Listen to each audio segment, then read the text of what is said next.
저는 올여름을 너무 치열하게 보냈습니다. 이렇게까지 치열할 거라고는 생각을 못했는데 덥기도 더웠고, 아니 더운 거는 사실은 이제는 조금 익숙해졌어요. 왜냐면 그 이제 한국에 안 왔던 몇 년간은 그냥 잘 모르고 지내다가 처음에 와서 이렇게 더울 수가 있나 세상이 그랬는데, 그래도 여러 번 이제 오니까 이제 어느 정도 익숙해졌는데 윤유월에서 제가 넘어졌습니다. 아 이제 좀 넘어갔겠구나 생각했는데 선생님 윤유월이에요 그 말씀하셔서. 근데 와 진짜 많이 덥더라고요. 그러니까 에어컨 없이는 살 수 없는, 그 에어컨을 끄고서 어쨌든 견뎌볼까 했는데 못 견디고 결국엔 켜게 되는. 그리고 또 하나는 바흐하고 베토벤 때문이었던 것 같아요. 그러니까 6번 강의를 사실은 괜히 뭐랄까 그래도 익숙한 주제라고 생각을 해서 잡았는데, 익숙한 것과는 상관없이 그 둘의 가진 무게감 자체가 너무 거대해서 거기에 제가 이렇게 휘말려서 지냈던 것 같아요. 특히 오늘이 이제 마지막이잖아요. 마지막에 왔는데 머릿속에서 지금 이 얘기 저희가 막 돌아가는 거예요. 근데 개인적으로는 이 오늘 마지막 강의가 있기 때문에 음악을 보는 눈이나 제가 살아가는 데 있어서 삶을 보는 눈이 많이 바뀔 것 같기는 해요. 대체 무슨 얘기를 하려고 그러나 같이 보시죠. 그란드 퓨그, 땅또 리브르, 그다음에 땅또 흐샥샤 이렇게 써 있어요. 그러니까 한국말로 하면 대푸가, 이게 대푸가 대가 거대하다, 위대한 부가 때로는 자유롭게, 때로는 엄격하게 이렇게 제목이 붙어서 이게 출판이 된 작품입니다. 그러니까 그 베토벤의 현악 사중주 130번의 원래 가장 마지막 악장이었거든요. 그 현악 사중주가 보통 그러니까 원래는 한 4악장 정도에서 끝이 나요. 교향곡은 보통 빠른 악장, 그다음에 좀 느린 악장, 빠른 악장, 뭐 느린 악장, 아니면 맨 마지막에 뭐 론도나 뭔가 이렇게 좀 마무리 짓는 거에서 끝나는데, 그 형태에서 계속 확장이 되다 보니까 6악장까지 늘어나서 이게 맨 마지막 악장이었던 거예요. 근데 출판업자가 딱 보더니 이게 규모가 너무 큰 거예요. 그래서 안 된다 이렇게 해갖고는 잘라내고 마무리할 수 있으면 좀 더 가벼운 것을 집어넣고, 그다음 얘는 따로 출판하자. 그래서 얘는 오프스 넘버가 133번이에요.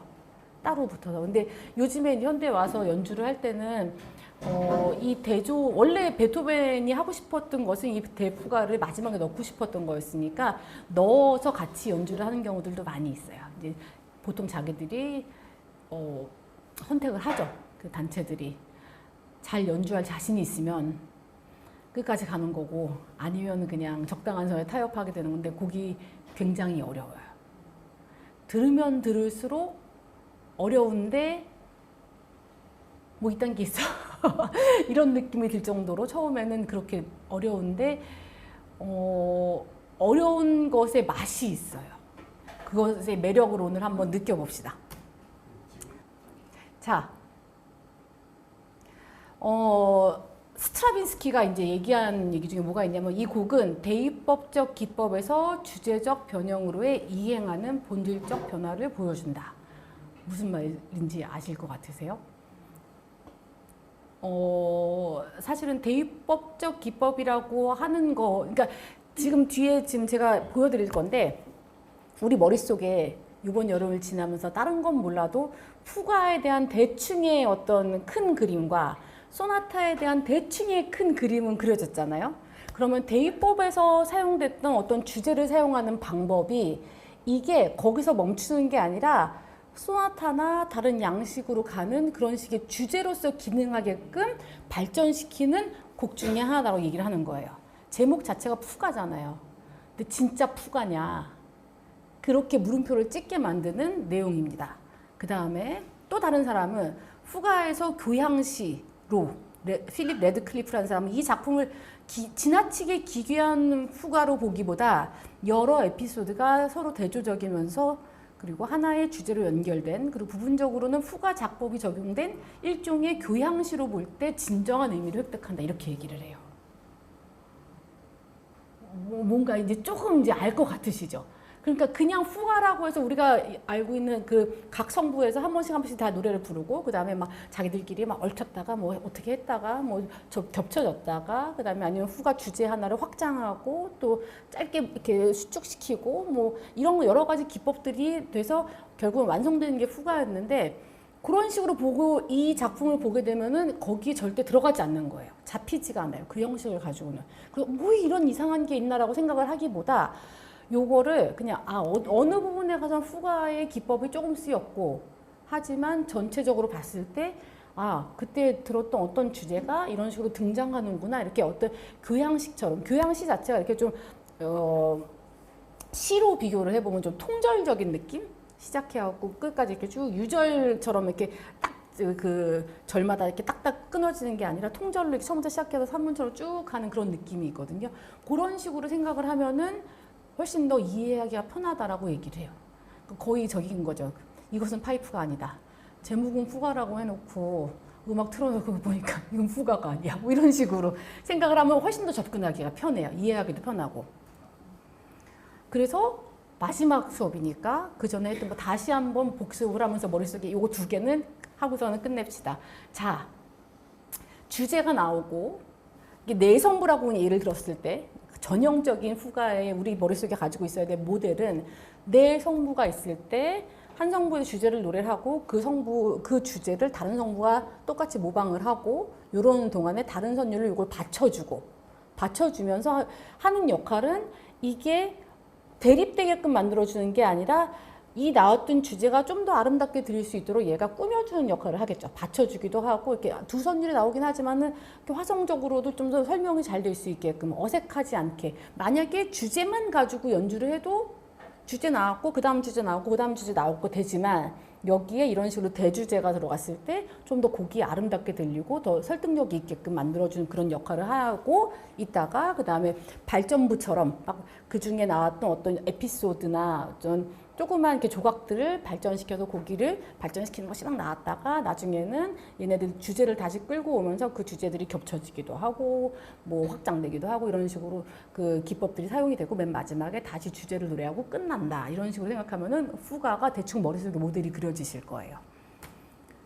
그 다음에 소나타 알레그로 형식도 했었죠. 이제 이거는 머릿속에 딱 잡히셨을 것 같아요. 제시부 있고 제시부 반복하고 그 다음에 발전부가 있고 발전부에서 그 다음에 재연부로 돌아오고 그리고 다시 이 부분을 이렇게 반복하고 근데 중요한 것은 모차르트 시대 때 이 형식과 함께 발전됐던 것이 그 조성이 있었잖아요. 그 조성이 하나의 세계에서 다른 세계로 갔다가 다시 돌아오는 그런 조성 자체가 이렇게 그냥 열거되는 게 아니라 조성의 움직임을 보면서 그 안에 내적인 힘이 생기는 거예요, 작품에. 형식 자체가 딱 주어졌을 때 이렇게 총체적으로 어떤 힘이 생겨서 작품을 시작하고 끝이 나게끔 만들어준 거죠. 이런 식의 소나타 알레그로 형식이 있다. 베토벤이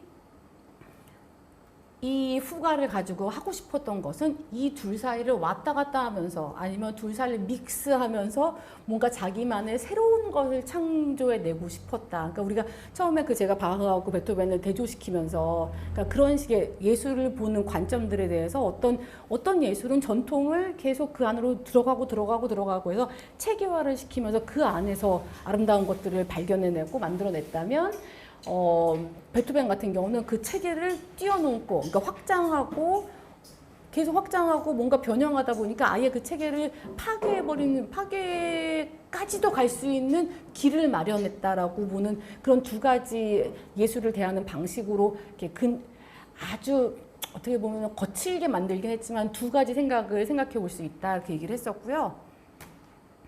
그래서 이게 지금 베토벤의 이 현악 사중주를 피아노로 이렇게 좀 축약을 해 놓은 거예요. 피아노로 만들어 놓은 요건데, 자, 이거 같이 읽어 봅시다. 이게 사실은 요 앞부분에 지금 요 한 페이지 전체에서 그 주제를 어떻게 펼쳐내는지를 보여주고 있어요. 그러니까 예를 들면은 지금 여기 제가 주제 첫 번째 형태라고 했잖아요. 그러니까 이게 피아노로 연주를 해보면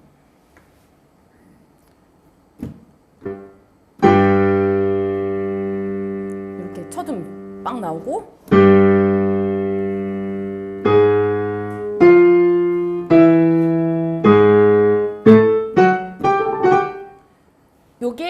하나의 주제인 거예요. 근데 벌써 들을 때 주제 같지 않죠. 뭔가 노래 같지도 않고 뭔가 이렇게 받고 이렇게 안에서 막 이렇게 잡고 있다가 얘가 팍 튕겨져 나가는 그런 식의 에너지를 보여주는 것 같은 그런 느낌의 주제인 거예요. 그래서 그 아도르노 그 책을 읽다 보면은 주제인데 선율이 아니다 이런 얘기가 나와요. 대체 무슨 말이야? 주제인데 왜 선율이 아니야? 노래한다기보다는 어떤 에너지의 흐름을 보여준다라고 보시면은 좀 더 이해하기가 편하실 것 같아요. 그리고 여기 보면은 지금 단성부 또는 벌거벗은 이성부를 향한 추세라는, 그래서 지금 제가 지금 정리한 것들은 아도르노 책에서 지금 다 가져온 내용들이에요. 그래서 모든 장식적인 것을 거부하며 음악에서 아름다운 가상으로 나타나는 모든 것에 대항하는 만년의 베토벤. 이 마지막 최후의 작품들 중에 나온 건데, 그 전에 나왔던 아름다운 우리 지난주에 뭐 에로이카 변주곡이나 이런 것들 봤을 때 이렇게 단선율로 해서 계속 진행하지 않았었거든요. 근데 지금 제가 그 첫 번째 그 형태를 보여드린 다음에 두 번째 형태도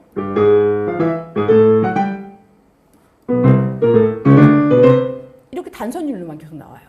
그러니까 어떤 지금 4성부가 될 수 있는 악기 구조는 맞춰놨잖아요. 근데 이거를 다 거부하고 지금 단성부만 계속 드러냈을 때 여러 가지 어떤 문제들이 생기냐면, 직조음을, 즉 화성적으로 매끄러움을 이루면서 합쳐지는 성부들이 서로 얽히면서 내부적으로 연결되어 있는 직조음을 매우 의도적으로 후퇴한다. 아까 말씀드렸잖아요. 원래 우리가 후가에 대해서 가지고 있었던 그 생각은 주제가 있고 또 다음 주제가 있을 때 그 밑에 받쳐주는 대선율이 생기면서 화성적으로도 이해가 될 수 있게끔 아름답게 얘네들 좀 부드럽게 연결해주는 게 있었는데, 아예 이 화성 부분을 빼버리고 그냥 옥타브만 나오는 거예요. 그러면서 화성적으로 생각하는 이 부분을 떼버려. 여기서 그냥 그 어떤 에너지의 흐름 이런 것만 너네들이 기억했으면 좋겠어라고 보여주는 거예요. 근데 여기 지금 보시면 이 세 번째 형태는 보면, 사실 이 두 번째가 지금 새로운 주제가 아니에요. 보시면 첫 번째에서 솔, 솔샵, 파미, 솔샵, 라 이렇게 돼 있거든요. 얘를 리듬을 바꿔갖고 쓰담 리듬만 바꿨을 뿐이지 같은 음정을 사실 사용한 두 번째 형태인 거예요. 그러니까 리듬을 바꿔서 이렇게 그 전에 굉장히 느리게 쫙쫙 펼쳐졌던 것을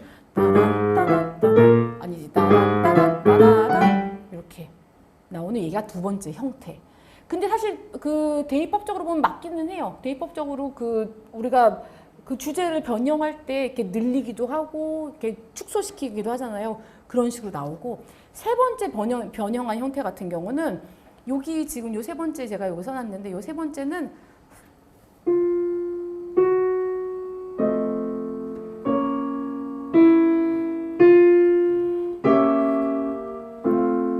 이렇게 따다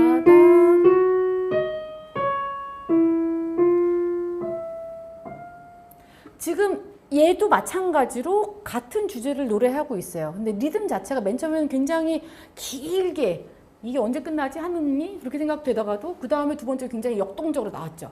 이렇게 나왔다가 세 번째는 그냥 아주 정상적으로 4분음표로 보여주는데 여기에 화성이 들어가요. 그러니까 앞에서 지금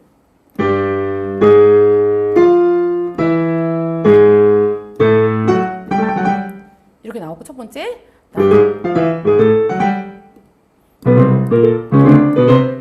이렇게 나왔을 때랑 세 번째에서 피아노로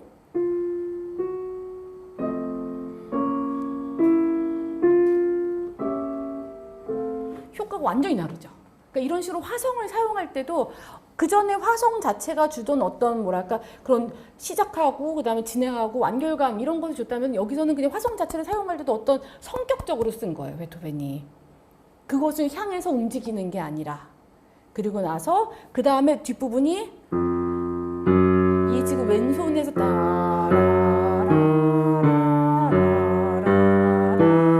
얘하고 지금 금방 연주해드린 부분 똑같은 거거든요. 근데 이 위에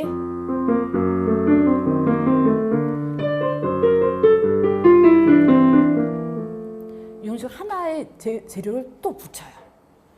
이게 사실 전에 나오지 않았던 재료인데 이 재료가 여기서 연결되면서 하나가 생긴 거예요. 그리고 신기한 게 그 다음에 네 번째 네 번째 주제를 보시면 사실 그거 아시죠? 악보에서 같은 음이 있는데 그 같은 음을 이렇게 연결을 했을 때 선으로 얘는 이름이 이음줄이에요. 아니지, 붙임줄이에요. 이음줄과 붙임줄의 차이는 붙임줄은 다 서로 다른 음을 연결을 했을 때 얘네들이 연결되게끔 연주를 하는 뜻이고 같은 음에다가 이렇게 똑같이 그 호선을 그려놨을 때는 붙임줄이라고 해서 얘가 합쳐져요. 길이가 합쳐진다는 소리예요. 다시 연주를 하지 않아요. 그 다음 음을. 근데 여기서 보시면은 지금 여기에 같은 음인데 그 사실은 4분음표로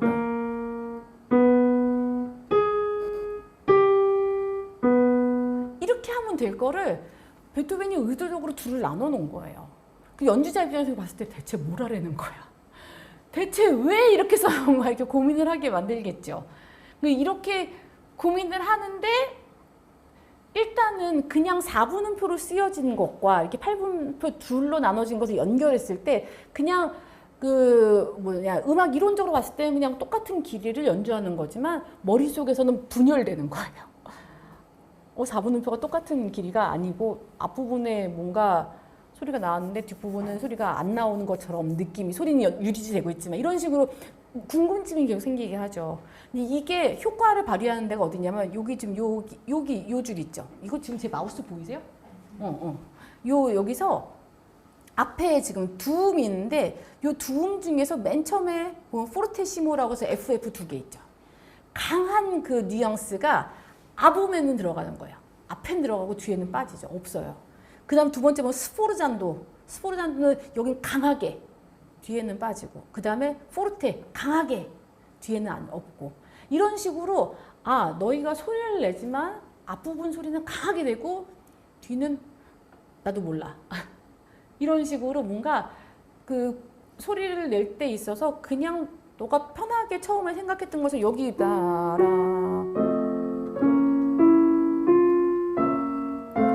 제가 요 세 번째 변형된 거 지금 연주해 드렸거든요. 이렇게 그냥 4분음표가 나올 때랑은 이게 차원이 달라. 그 안에서 내부적으로 뭔가 움직이고 있는 것을 느꼈으면 좋겠다라고 베토벤이 일부러 좀 골치 아프게 쓴 게 아닐까라는 생각이 듭니다. 그러면서 이 지금 얘네들이 시작하는 부분을 계속 보잖아요. 각 주제가 나올 때 사실은 그냥 음악만 저 악보를 보게 되면은 이게 지금 첫 번째 박, 두 번째 박 어디서 쓰였구나라고 볼 수는 있어요. 근데 음악만 들을 때는 마디선이 생기지가 않아요. 그러니까 음악을 많이 들으신 분들은 그냥 딱 들었을 때 우리가 한 마디를 강약, 중강약 네 박일 경우에는 세 박일 경우 강약약 이렇게 해서 가잖아요.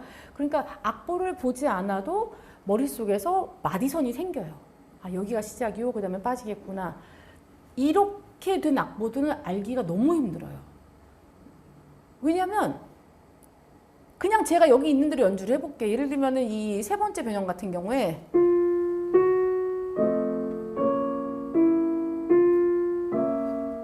이렇게 했을 때 이게 지금 첫 박에서 들어갔는지 마디의 두 번째 박에서 들어갔는지 알 수가 없는 거예요. 이게 가장 점점 심화가 돼요. 네 번째 같은 경우도 얘는 하나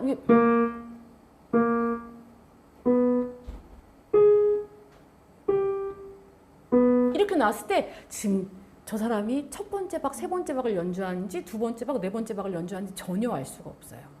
이런 식으로 듣는 사람에게 시간이 그냥 정상적으로 흘러가고 있는 그것에 대해서 계속 의문을 갖게끔 만들어요. 그러니까 이렇게 되면서 지금 제가 밑에 해리라는 말을 쓰면서 이제 요 해리 와해 해체가 스스로 예술적 수단이 된다고 했잖아요. 그냥 갈 수 있는 것들에 대해서 계속 물음표를 찍게 하는 낯설게 하기가 여기서 나오는 거예요. 그러니까 해리 같은 경우에 화성적 중심이 리듬적 중심에서 광범위하게 분리된다고 했잖아요. 그러니까 보통은 베토벤의 초창기 음악도 마찬가지고 아니면 모차르트도 마찬가지고 고전시대 음악 같은 경우는 강약, 중강약이 살아있을 때 거기에 강박에 화성의 중요한 것들이 실려요. 그리고 그 다음에 변환될 때도 여기서 이렇게 하나, 둘, 셋, 넷, 하나, 둘, 셋, 넷 들을 때 그냥 다 알겠다. 악보가 없어도 강박과 리듬이 비껴나가지 않았구나. 그렇게 생각할 수 있는데 이 부분을 그냥 떼어버리는 거예요. 베토벤이. 마지막에 가서. 그리고 또 하나는 조성의 양극화. 그러니까 아까 사실 우리가 소나타 얘기를 하면서 조성 자체가 가진 힘이 있다고 했잖아요. 처음에 제시부에서 시작해서 딴 세계 갔다가 다시 돌아와야 되는데 이 힘 자체를 빼버리는 거예요. 그렇다고 조성을 아예 버리진 않아요. 있긴 한데 여기 지금 나온 것처럼 처음에 사실 이게 우리는 분석할 때 보통은 서주부라고 얘기를 하거든요. 근데 이 서주부에서 보듯이 화성을 그냥 어떤 기능 그 캐릭터를 준 용도로 아주 축소를 확 시켜버리니까 축소를 시켜버리고 그 다음에 보통 그 이성부, 최대 이성부 아니면은 그냥 옥타브 이런 식으로 나오게 되니까는 이게 어느 조성인지를 알 수가 없는 거예요. 지금 얘가 어디서 움직이고 있지? 어디로 가려고 하는 거지? 이런 것을 알 수가 없게끔 헷갈리게 만드는 거예요. 그래서 여기서 지금 단성부, 폴리폰이라는 말은 다성부란 뜻이잖아요. 그러니까 다성부 음악을 처음에 그 바흐 얘기하기 전에 처음에 음악이 시작됐을 때를 한번 생각을 해봅시다. 그때는 조성이 아직 그 체계화가 되지 않았었고 하나의 그레고리안 챈트 선율이 그냥 음에서 시작해서 이렇게 뭐 아래 위로 올라갔다 내려갔다 하면서 있었고 거기에 다른 선율을 또 쌓아 올리는 그런 식의 오르가눔, 뭐 다성부 이런 식으로 쌓여졌을 때 이때만 해도 그렇게 화성이 중요하지 않았었어요. 그냥 모든 노래가 그냥 겹쳐졌을 뿐인 거예요. 그 위에. 근데 여기서 그 바로크 시대 때 가면은 특별하게 나타나는 특징 중에 하나가 통주전부가 생겼다고 했잖아요. 그러니까 이렇게 후가가 굉장히 많이 쓰이고 대입법적인 양식들이 쓰이긴 하지만 거기에 그 통주전 파트들이 들어간다는 얘기는 그렇게 얘네들을 묶어서 그러니까 수평적으로 쌓이던 것들을 수직적으로 묶어내면서 하나의 그렇게 단순화시킬 수 있는 어떤 도구들이 생겼다는 얘기예요. 그게 화성이었어요. 그래서 화성이 함께 울릴 때 그 위에 여러 가지 선율이 쌓인다고 하더라도 그냥 다 퉁쳐서 우리가 그 화성 이렇게 쭉 묶어서 그 화성 이렇게 쭉 묶어서 이렇게 들을 수가 있었던 거예요. 근데 베토벤은 다시 거꾸로 돌아간 거죠. 그렇게 너네들이 이렇게 쉽게 묶어낼 수 없게끔 요 화성의 개념을 싹 빼버리고 양극화시켰다 했죠. 아까 정말로 이렇게 정말 그렇게 옥타브만 나오든가 이성부만 나오든가 이런 식으로 해서 그냥 어떤 화성인지를 상상하기 힘들게끔 만들어버린 거예요. 이렇게 해서 화성의 사멸, 화성에 대한 믿음이 흔들리는 것을 드러냈다라고 아도르노는 얘기를 합니다. 이해가 좀 되시죠? 이렇게. 자, 지금 제가 연주해드렸던 게 맨 처음에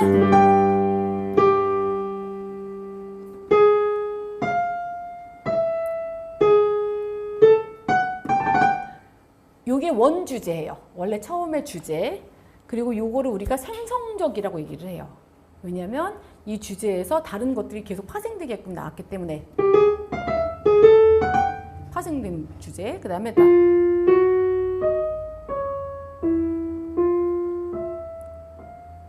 요 꼬리 부분인 그 다음에 맨 마지막에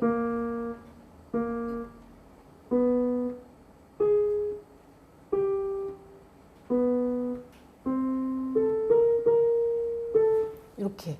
그러니까 그 대입법에서 주제를 활용했던 것과는 조금 다른 게 뭐냐면요. 대입법에서는 일단 주제가 나오면 이 주제를 우리가 테크닉적으로 어떻게 활용을 할지 이런 것들만 있었다면 베토벤부터는 이 주제가 나왔을 때 요거를 내가 다른 리듬을 바꾸고 뭘 해서 뭐 하는 게 문제가 아니라 거기에 성격을 계속 줘요.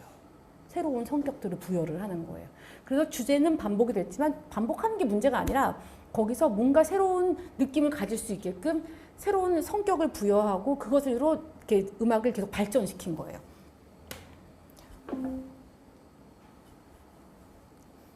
자, 같이 읽어볼까요? 내가 보기에 만년의 베토벤에서 기법적으로 결정적인 것은 폴리포니가 아니다. 그럼에도 불구하고 폴리포니는 철저하게 한계들에서 유지되고 있고 어떤 경우에도 전체 양식을 완성하지 않으며 오히려 에피소드적 성격을 갖고 있기 때문이다.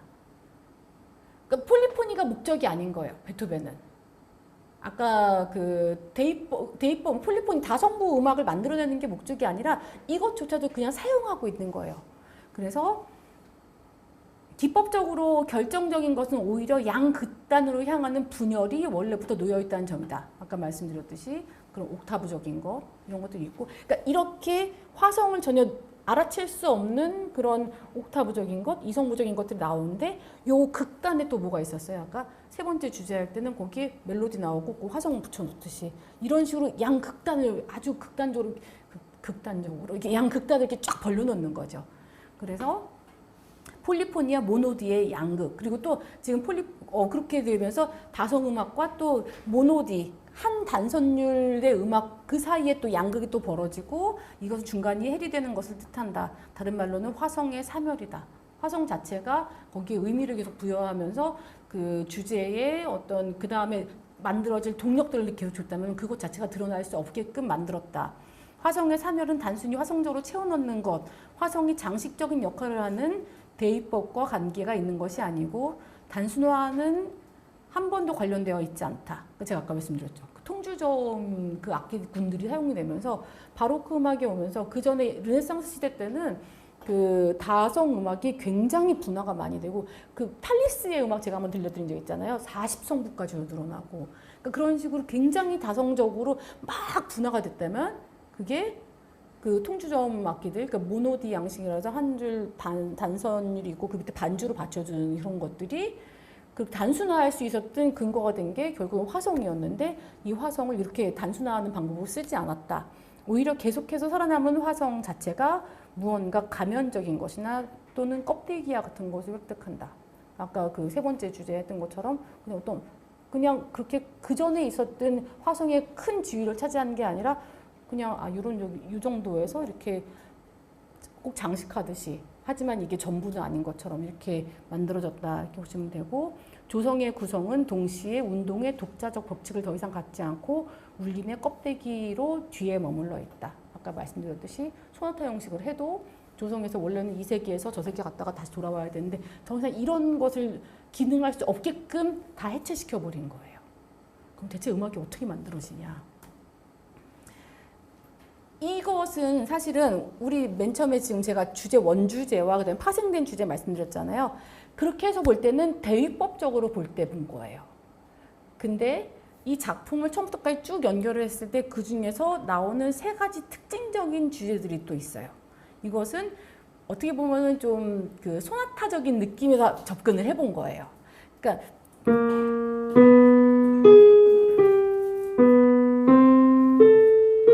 이 주제가 있고 그 다음에 또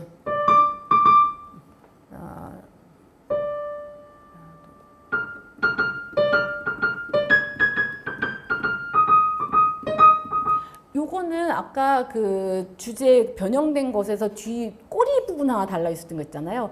걔를 조금 그 리듬적으로 변형한 부분인데 이게 계속 등장을 해요. 음악에서. 그리고